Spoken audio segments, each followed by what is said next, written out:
안녕하세요. 이담입니다. 인생에 있어 큰일들은 갑자기 일어나는 것 같습니다.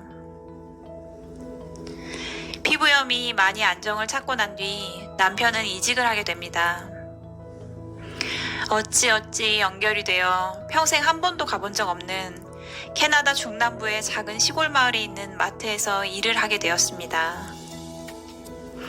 남편은 결혼 전 호주와 미국에 살며 이민을 시도했었는데 그때마다 잘 진행이 안 되다가 이번에는 캐나다로 연결이 되었습니다.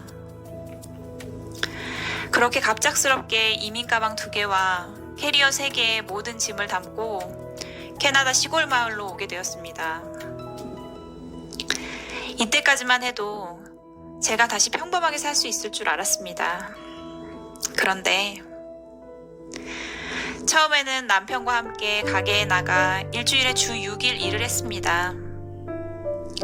지난 몇 년을 피부염과 사투하며 지내다가 다시 일할 수 있게 된 것만으로도 감사했습니다. 그리고 새로운 곳에서 새로운 마음으로 시작할 수 있는 제 상황이 또 감사했습니다. 그런데 건조하고 추운 캐나다 중남부의 날씨 때문에 제 피부가 또 말썽을 부리기 시작했습니다. 지난 겨울 이곳의 날씨는 심할 때는 영하 30도보다 더 추운 날도 있었고 집안 습도는 10% 정도 되는 날이 많았습니다. 이곳의 사정을 잘 몰랐던 저는 아무 준비도 없이 그렇게 겨울을 보냈습니다. 피부는 조금씩 건조해지고 하루하루 나빠져 피부염에 2차 감염까지 찾아와 결국 그날부로 남편 혼자 일을 하게 되었습니다. 그리고 저는 또 백수가 되었습니다. 이곳은 1년 중 겨울이 6개월이 넘습니다. 이곳에 추워지는 시점에 와서 혹독한 겨울을 정통으로 겪기에는 제 몸이 아직 준비가 안 되었나 봅니다. 피부염 2차 감염이 심하게 온 이후 저는 한동안 아예 씻지도 못하고 물 종류만 마시며 누워 있었습니다. 다시 찾아온 피부염 때문에 마음은 또다시 내려앉았고 여기까지 와서 이런 일이 닥친 것이 참 난감하고 힘들었습니다. 한국에서 썼던 방법들을 이 시골 마을에서는 찾을 수가 없으니 어떻게든 저에게 맞는 방법을 찾아야 했음에도 마음이 무너져 무기력함이 다시 찾아왔습니다. 하루 한 끼 밥을 먹다가 또 2끼로 늘리기까지 한 달이 넘게 걸렸고 그 결과 5kg가 빠져 20년 전 몸무게를 갱신했습니다. 하루 종일 집에 누워 남편만 기다리고 밤에는 어디라도 긁을까봐 경직된 자세로 겨우 잠을 청하며 하루하루를 보냈습니다. 염증이 심해 세수도 못하고 마스크도 못 썼습니다. 그래서 어딜 나가지도 못하고 집에서만 지냈습니다. 몸이 조금 나아져서 마스크를 쓸 수 있게 되면 당장 한국 가겠다는 다짐을 100번도 더 하며 그 시간을 버텼습니다.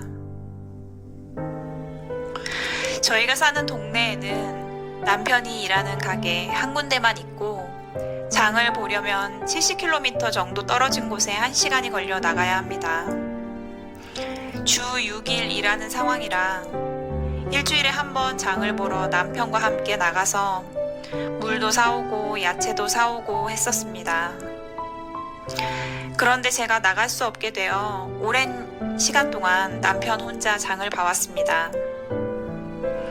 장볼 목록을 적어주었는데 양배추를 사오라고 했더니 양상추를 사오고 무를 사오라고 했더니 호박을 사왔더라고요. 웃음도 났지만 남편도 이 상황이 참 많이 힘들겠구나 하는 생각이 들었습니다.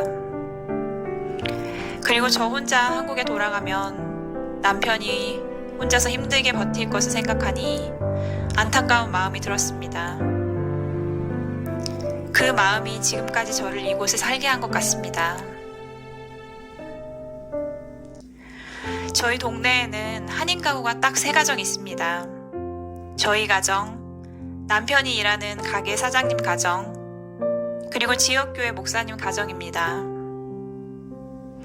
이곳에 처음 왔을 때부터 항상 친절하게 챙겨주신 가게 사장님 부부는 제가 일을 못하게 되었음에도 불구하고 저희 상황을 잘 이해해 주셨습니다.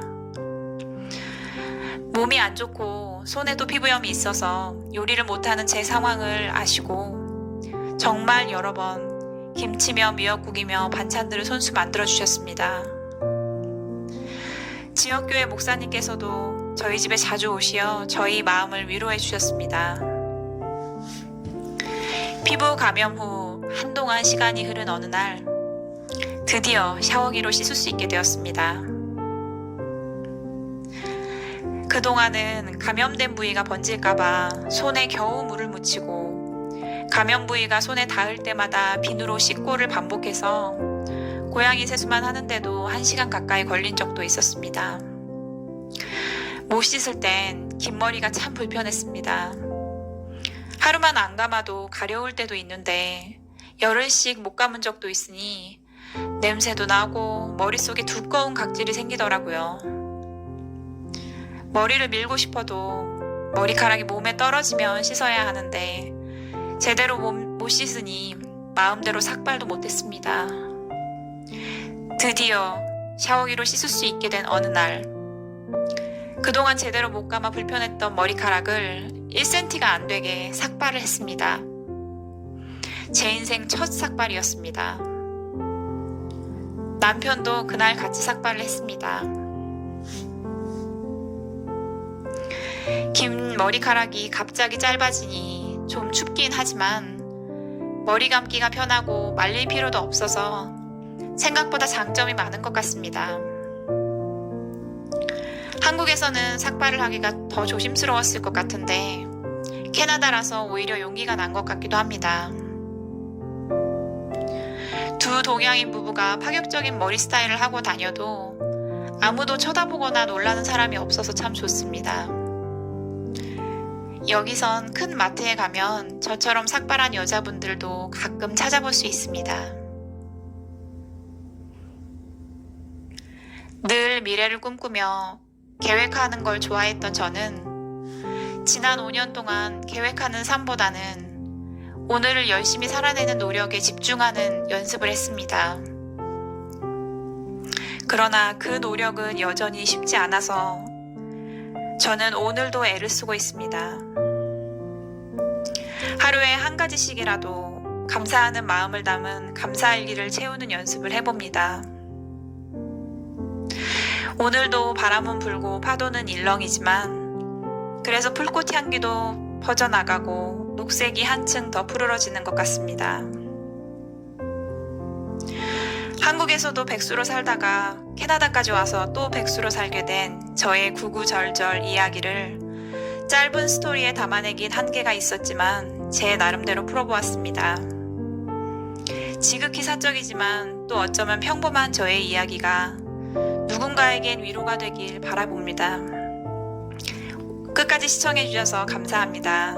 오늘도 건강하세요.